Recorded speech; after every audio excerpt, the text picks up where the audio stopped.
Ivatika amin'ny lafiny kolotsaina kosa indray isika ao anatin'ny fanomanana tanteraka ny taom-baovao malagasy amin'izao fotoana izao ireo tompon'andraikitra isan-tsokajiny amin'izany misy hatrany moa ny tsara ho fantatra mahakasika an'izay fankalazana izay ny andinindiny avy hatrany.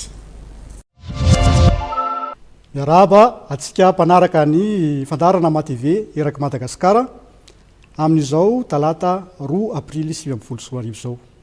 Ho avy tokoa ty ny taom-baovao malagasy izay kalazaintsika ny 1 aprily 2024. Maro be ny resabe sy ny resaka tsy mifankahazo mikasika ny taom-baovao malagasy. Fa inona tokoa ny taom-baovao malagasy?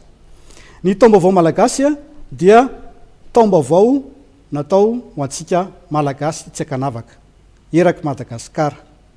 Tsy fety vao niforonina akory izy io fa taom-baovao efa fanao ny razantsika tany aloha rehetra tany no nofoazina mba hoankalazaintsika amin'izao fotoana izao.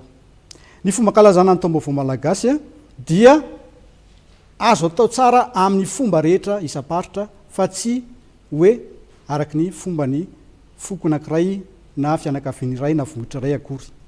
Koa manentana antsika malagasy samy hiaraka ankalaza ny taom-baovao malagasy amin'ny fotoana io. Maro ny toerana ankalazan'izany ary raha tsy afaka hamonjy an'ireny toerana fankalazan'ireny tsika dia ao an-tranotsika dia afaka ankalaza izany taom-baovao malagasy izany koa amin'ny alalan'ny andro farany amin'ny taona, izany hoe ny 5 aprily dia hanao fidiovantsika, fidiovana ny vatana, ny saina, ny fo, ny fanahy, ny tontolo manodidina ary ny 9 aprily dia hanao fampitsofan-dranotsika, hanaotsika ny tatao, hanaotsika ny fomba fifalifaliana araky n'izay misy any amin'ny faritra misy atsika tsirairay avy ihany.